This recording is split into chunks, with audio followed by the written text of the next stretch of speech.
Bismillahirrahmanirrahim. Assalamualaikum warahmatullahi wabarakatuh. Kaum muslimin wal muslimat ikhwatal Islam yang dirahmati Allah Subhanahu wa taala. Salah satu ciri hati yang sudah keras ataupun hati yang di dalamnya ada penyakit, salah satu cirinya adalah sulitnya seseorang meneteskan air mata karena takut atau rindu kepada Allah Subhanahu wa taala. Seorang mukmin yang sungguh-sungguh beriman kepada Allah Subhanahu wa taala, di antara ciri-ciri mereka adalah mudah menangis karena Allah. Menangis karena Allah, bukan menangis karena hal-hal yang sifatnya keduniaan. Menangis karena musibah, ya silahkan, dibolehkan. Tapi ada tangisan yang lebih penting dari itu, yang merupakan salah satu ciri dari keimanan dan kedekatan seorang hamba dengan Allah Subhanahu wa taala adalah menangis karena Allah. Dan ini merupakan satu hal yang sulit diwujudkan oleh seorang muslim. Apalagi di zaman sekarang ini, nampaknya menangis karena Allah ini semakin langka. Masing-masing kita introspeksi, pernahkah kita meneteskan air mata, bahkan terisak, menangis karena rindu kepada Allah atau karena takut kepada Allah Subhanahu wa taala, atau menangis karena agama Allah Subhanahu wa taala? Jika ini belum, maka cobalah, karena ini merupakan salah satu kebiasaan orang-orang saleh, orang-orang yang beriman, orang-orang yang dekat dengan Allah Subhanahu wa taala, sehingga mereka dipuji oleh Allah di dalam Al-Qur'anul Karim. Antara lain Allah Subhanahu wa taala memuji mereka dalam surah Al-Isra. A'udzubillahi minasyaitonir rajim. Wa yakhruna lil adhqani yabkuna wa yaziduhum khushu'a. Allah Subhanahu wa taala memuji mereka. Kata Allah, mereka tersungkur bersujud, menangis dan bertambah khusyuk. Dalam surah yang lain Allah menyindir orang-orang kafir yang mengolok-ngolok ayat-ayat Allah, mengolok-ngolok Al-Quran. Allah berfirman tentang mereka, afamin hadzal hadisi ta'jabun? Apakah terhadap firman-firman Allah ini kalian merasa heran, mengolok-ngolok, mentertawakannya? Wa tadhakuna wa la tabkun, dan kalian tertawa dan tidak menangis. Seharusnya Al-Quran yang berisi peringatan-peringatan itu dapat melembutkan hati dan membuat seseorang itu menangis karena Allah. Tapi orang-orang kafir yang hatinya keras tidak akan pernah bisa dilembutkan walaupun dengan ayat-ayat Allah itu. Justru mereka mentertawakan, menganggap aneh kenapa ada kitab seperti ini. Hadirin yang dimuliakan Allah Subhanahu wa taala, oleh karenanya salah satu PR kita adalah bagaimana kita menjadi pribadi yang mudah meneteskan air mata karena Allah. Ini merupakan ciri orang-orang yang memiliki hati yang bersih dan hati yang lembut. Dan tangisan itu tidak akan muncul kalau hati seseorang itu keras. Tangisan itu muncul dari sebuah penghayatan, pendalaman makna, mengingat keagungan Allah Subhanahu wa taala. Tidak akan muncul kecuali dari hati yang lembut. Inilah yang dilakukan oleh Rasulullah sallallahu alaihi wasallam dan para nabi. Dan inilah yang senantiasa dilakukan oleh para sahabat Rasulullah sallallahu alaihi wasallam. Kehidupan mereka dipenuhi dengan perjuangan dan mereka juga menangis karena Allah Subhanahu wa taala. Pada suatu hari Nabi sallallahu alaihi wasallam, ini disebutkan dalam hadis sahih, meminta kepada Abdullah ibnu Mas'ud untuk membacakan beberapa ayat. Nabi membaca Al-Quran sendiri, kadang-kadang beliau ingin mendengarkan Al-Quran dibacakan oleh orang lain. Jadi sahabat yang membacakan, Nabi mendengar.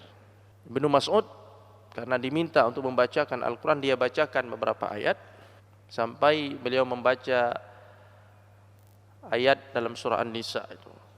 A'udzubillahi minasyaitonirrajim. Fa kaifa idza ji'na min kulli ummatin bi syahid wa ji'na bika 'ala haula'i syahida.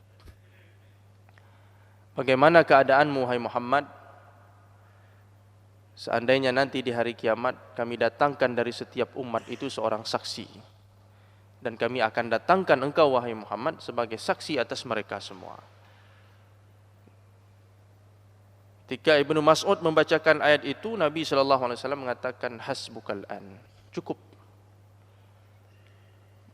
Ketika itu Nabi meneteskan air mata menangis, terharu mendengar ayat itu dibacakan. Berarti tangisan di sini adalah tangisan ketika membaca Al-Quran.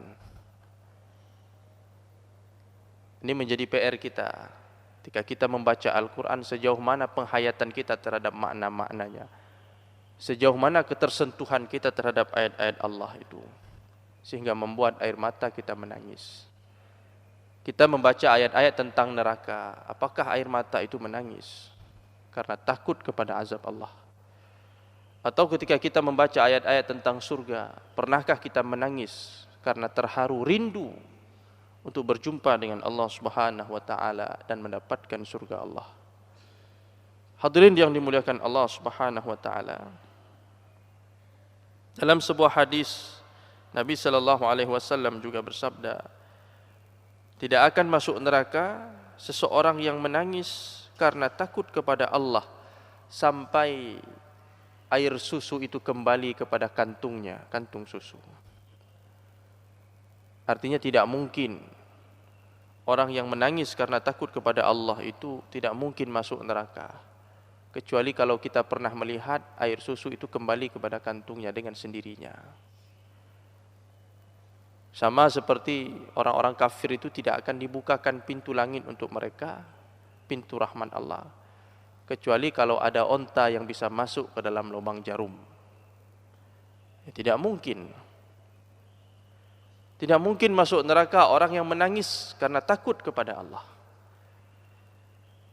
Ini di antara keutamaan orang-orang yang menangis karena Allah. Dalam hadis yang lain, hadis sahih juga, Nabi SAW menjelaskan ada 7 golongan yang akan mendapatkan naungan Allah pada saat tidak ada naungan kecuali naungan Allah. Salah satu golongan itu adalah rajulun zakarallaha khalian fafadat ainah.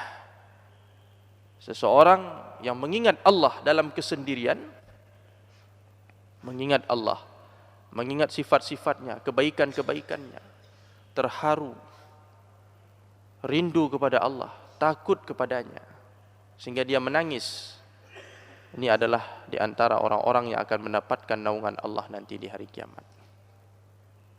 Banyak-banyaklah menangis karena Allah, maka kita akan mendapatkan banyak kemuliaan di hari akhirat kelak. Pada suatu hari Nabi SAW memanggil Ubay ibn Ka'ab. Ubay datang menemui Rasulullah SAW. Ketika itu Rasulullah baru saja diturunkan satu ayat oleh Allah, yaitu lam yakunil ladzina kafaru, dan seterusnya. Ketika ayat itu diturunkan, Nabi memanggil Ubay, kemudian Nabi membacakan ayat itu kepada Ubay. Nabi katakan, wahai Ubay, Allah turunkan ayat ini dan Allah perintahkan saya untuk membacakannya kepadamu. Kemudian Ubay bertanya kepada Rasulullah, ya Rasulullah, apakah nama saya disebut oleh Allah? Iya, Allah menyebutkan namamu. Artinya, tolong bacakan ayat ini kepada Ubay bin Ka'ab. Disebut oleh Allah namanya. Pada saat Ubay mengatakan, ketika Rasulullah mengatakan, iya, namamu disebut oleh Allah, pada saat itu menetes air mata Ubay, terharu. Allah menyebut nama saya. Dan sebenarnya tentang penyebutan nama ini tidak hanya untuk sahabat. Kalau kita membaca hadis-hadis yang lain, kita pun berhak mendapatkan kemuliaan itu. Setiap orang akan mendapatkan kemuliaan itu apabila dia melakukan syarat-syaratnya, melakukan sesuatu yang dapat mendatangkan kemuliaan itu. Bukankah dalam sebuah hadis qudsi disebutkan, apabila seorang hamba menyebut nama Allah dalam kesendirian, maka Allah akan menyebut namanya. Apabila kita menyebut nama Allah dalam sebuah komunitas, dalam sebuah perkumpulan, menyebut nama Allah kepada orang-orang banyak, maka Allah akan sebut nama kita, Allah akan ingat kita, sebut nama kita di hadapan para malaikat. Jadi setiap kita sebenarnya telah disebut namanya oleh Allah Subhanahu wa taala apabila melakukan kebaikan-kebaikan itu. Maka jangan pernah bosan kita mengingat Allah, berzikir, menyebut, membesarkan Allah, karena Allah menyebut nama kita. Seperti Allah menyebut nama Ubay bin Ka'ab ini. Jadi ketika kita membaca hadis ini, jangan kita menyangka hanya sahabat yang namanya disebut oleh Allah. Mungkin kita tidak disebut oleh Allah. Tidak, hadirin yang dimuliakan Allah. Kemuliaan itu bisa diperoleh oleh siapapun, asal kita melakukan sesuatu yang bisa mendatangkan kemuliaan itu. Sebut nama Allah dalam kesendirian kita, ingat Allah dalam kesendirian kita, Allah ingat kita, Allah sebut kita. Dan apabila kita sebut Allah di tengah keramaian, kita ingatkan masyarakat khalayak tentang Allah, Allah sebut kita di hadapan para malaikatnya, orang-orang terbaik yang ada di sisinya. Hadirin yang dimuliakan Allah Subhanahu wa taala. Suatu hari Abu Bakar dan Umar datang menemui Ummu Aiman. Sepeninggal Nabi sallallahu alaihi wasallam, Abu Bakar dan Umar tidak melupakan Ummu Aiman yang sudah banyak berjasa terhadap Islam dan terhadap Rasulullah sallallahu alaihi wasallam. Dulu ketika Rasulullah hidup, Rasulullah sering mengunjunginya. Maka Abu Bakar ketika itu mengajak Umar, ayo kita kunjungi Ummu Aiman sebagaimana dulu Rasulullah sering mengunjunginya. Sesampai di sana, Abu Bakar dan Umar melihat Ummu Aiman menangis. Tanya, kenapa menangis? Bukankah Allah Subhanahu wa taala telah memilih untuk Rasulnya yang terbaik? Rasulullah sudah pulang menghadap Allah, dia sudah mendapatkan tempat yang terbaik daripada dia bersama kita.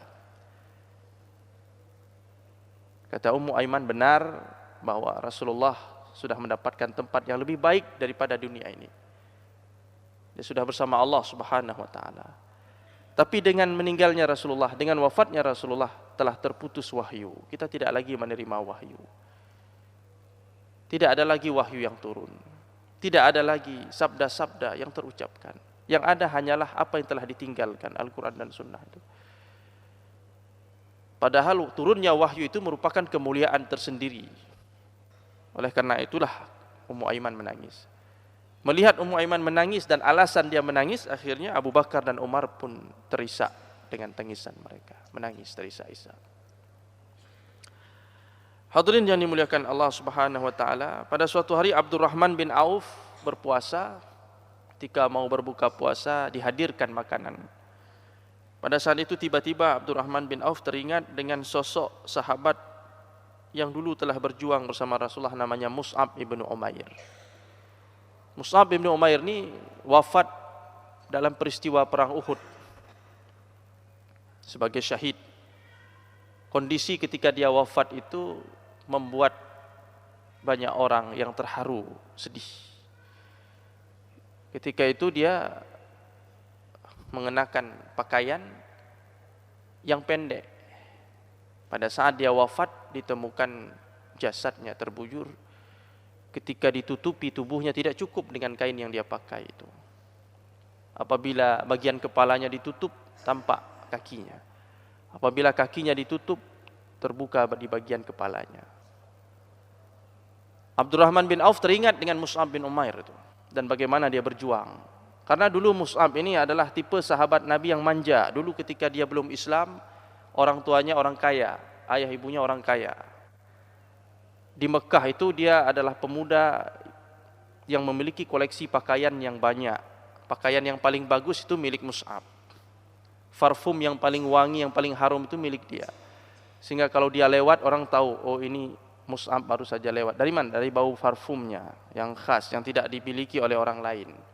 Tipe pemuda yang sangat memperhatikan penampilan. Uang jajannya banyak. Orang tuanya kaya. Tapi semua itu dia tinggalkan demi Islam. Pada saat dia Islam, keluarganya memboikotnya, menghentikan semua pemberian, sehingga dia hidup zuhud, hidup dalam keadaan sangat-sangat sederhana, sampai dia pulang menghadap Allah Subhanahu wa taala. Kisah perjalanan hidup Mus'ab ini menginspirasi banyak sahabat, menggugah para sahabat, terutama Abdurrahman bin Auf, seorang sahabat Nabi yang kaya raya, tapi bersyukur kepada Allah. Teringat dia dengan Mus'ab, Masya Allah. Dulu Mus'ab berjuang seperti ini. Dia tinggalkan dunia demi agama, demi Islam. Sekarang kita telah diberikan nikmat oleh Allah yang melimpah. Umat Islam telah dibukakan pintu-pintu nikmat oleh Allah. Kami khawatir, kata Abdurrahman bin Auf, kami khawatir kebaikan-kebaikan kami disegerakan balasannya oleh Allah di dunia ini. Pada saat itu Abdurrahman bin Auf menangis, terharu. Akhirnya dia tidak jadi makan makanan itu. Teringat yang Mus'ab. Jadi kalau kita lihat perjalanan hidup para sahabat dan banyak lagi kisah-kisah yang memang luar biasa. Mudah sekali mereka meneteskan air mata. Abu Bakar itu kalau salat nangis sampai suara tangisannya itu kadang-kadang mendominasi. Ketika Rasulullah sakit, tolong suruh Abu Bakar jadi imam. Kata Aisyah, ya Rasulullah, suruh yang lainlah. Abu Bakar adalah tipe orang yang tidak sanggup menahan tangisan di dalam salatnya. Suruh Umar, dia lebih tegar. Umar pun orang menangis. Walaupun kita tahu dia pemberani, perkasa, tegas. Umar itu kalau jalan cepat, kalau ngomong lantang, kalau memukul sakit, itu kata sahabat. Tapi dia tidak tahan untuk tidak menangis ketika dia mengingat Allah Subhanahu wa taala. Sahabat Nabi itu hebat. Orang pemberani, perkasa, seperti singa itu kalau berjuang. Tapi mereka adalah orang yang paling cepat menangis, meleleh ketika mendengar ayat-ayat Allah dibacakan. Ketika mereka munajat kepada Allah menangis. Tidak ada satupun sahabat Nabi yang tidak punya sifat ini semuanya. Oleh karenanya ini menjadi PR kita. Tidak perlu menangis di depan orang, ya menangislah sendiri. Berlatihlah untuk menangis. Hayati ayat-ayat Allah, sabda-sabda Rasulullah SAW. Berfikirlah untuk agama ini, teteskan air mata, karena itu bisa melembutkan hati dan mendatangkan rahmat dan kasih sayang Allah Subhanahu wa taala. Demikian hadirin yang dimuliakan Allah, mudah-mudahan bermanfaat. Aqulu qauli hadza wa astaghfirullah li wa lakum. Subhanakallahumma wa bihamdika asyhadu an la ilaha illa anta nastaghfiruka wa natubu ilaik. Assalamualaikum warahmatullahi wabarakatuh.